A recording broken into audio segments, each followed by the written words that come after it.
Earth doesn't use our language. Earth uses a different language. We live in a matrix. It's a multidimensional matrix. Some people think that this matrix has two different worlds, the physical and then the non-physical. If you watch the film The Matrix, it shows that quite easily. It's a very Christian ideology because Christians believe that there are the non-physical and the physical, the non-physical being heaven, hell, and purgatory if you're a Catholic.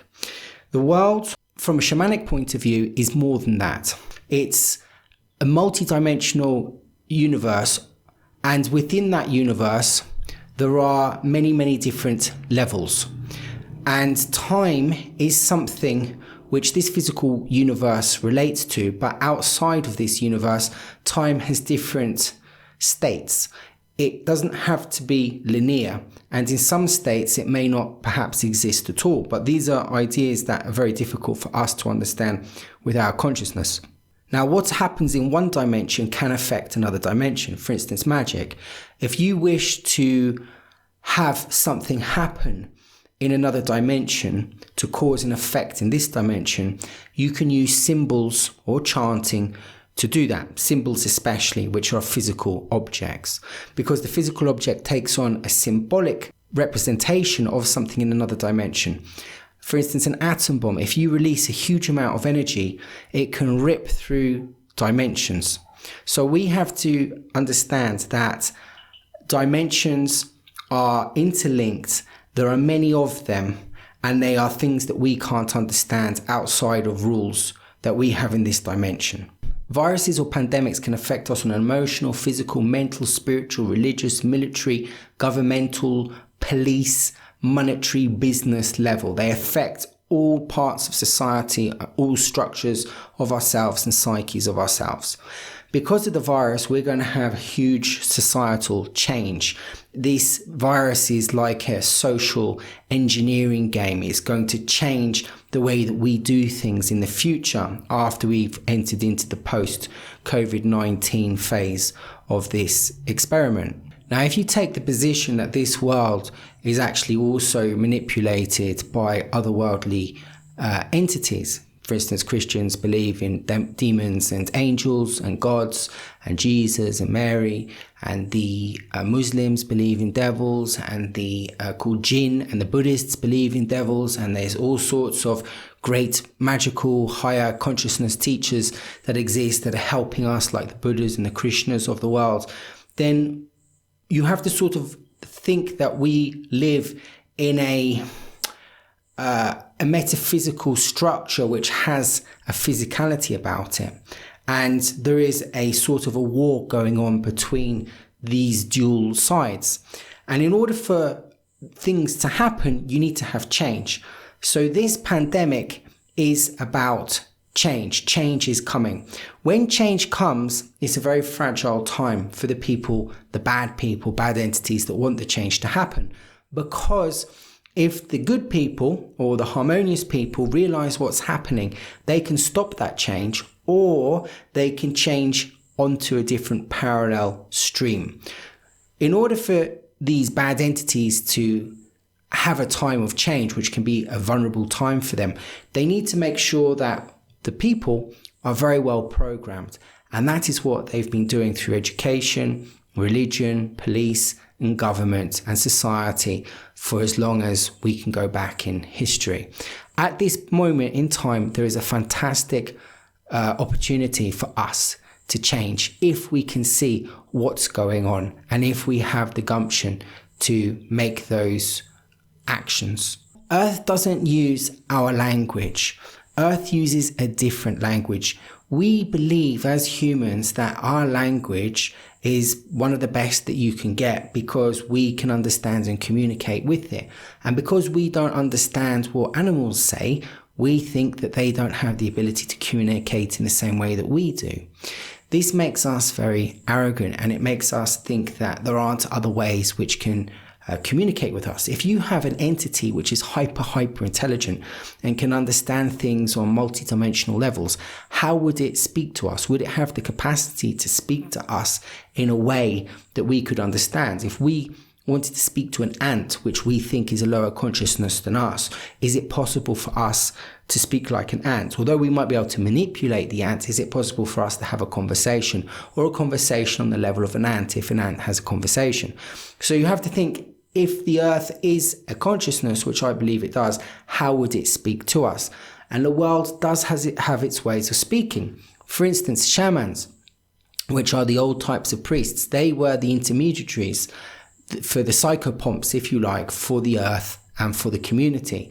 And they were able to interpret the world around them, and they were able to read it, and then they were able to act upon the messages that they were given. For instance, if you go to tribes or communities in the rainforest, there are sequences of events that happen in nature which tell them of things which are going to happen, or what the weather will be like the next day, or perhaps if they're in danger, or if animals are around them.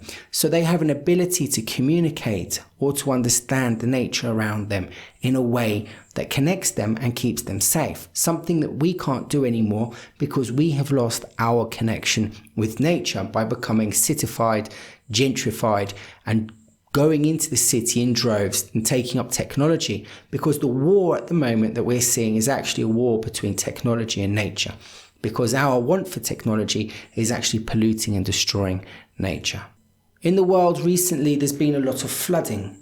Well, flooding could be the earth crying. There's been fires in Australia. Well, fire could be the earth being angry.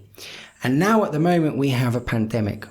And what's happening is that we have to be still. We can't move, and we have an opportunity to meditate and look. The problem is that we're being distracted with all sorts of things in the house. For instance, pornography, television, Netflix, beer, or other drugs which we're buying in huge amounts, huge quantities. Drug dealers are running out of cocaine at the moment because people are stockpiling on their drugs as other people stockpile on toilet paper. So the opportunity for us to change is being manipulated, and we're having our eyes closed by the television and other vices that we have, so that we can't see or act towards the freedoms that are being taken away from us at this moment in time. Nature's also showing us with the COVID-19 that the world is actually coming back to life. If you look at China, you can see that the smog has gone in some of the big cities. If you look at Venice, you can see that the fish are reappearing in the water. You can see that animals are starting to go to places which normally they didn't.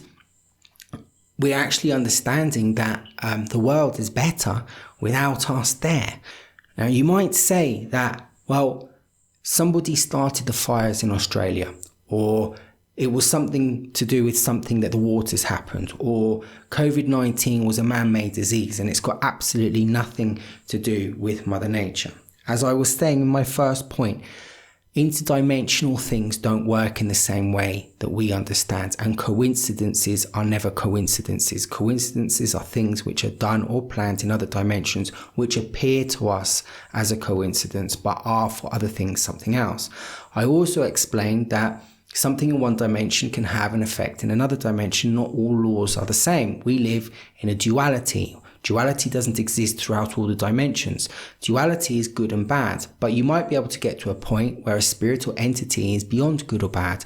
So actions don't have ethics in the way that we understand them to be. Sometimes spirits do things that appear to us to be bad, but because they understand and they can see through time, the actions have a different outcome in the future than what we would understand at that moment in time, because we can't see the future, but a spirit can see the future because they don't live in time.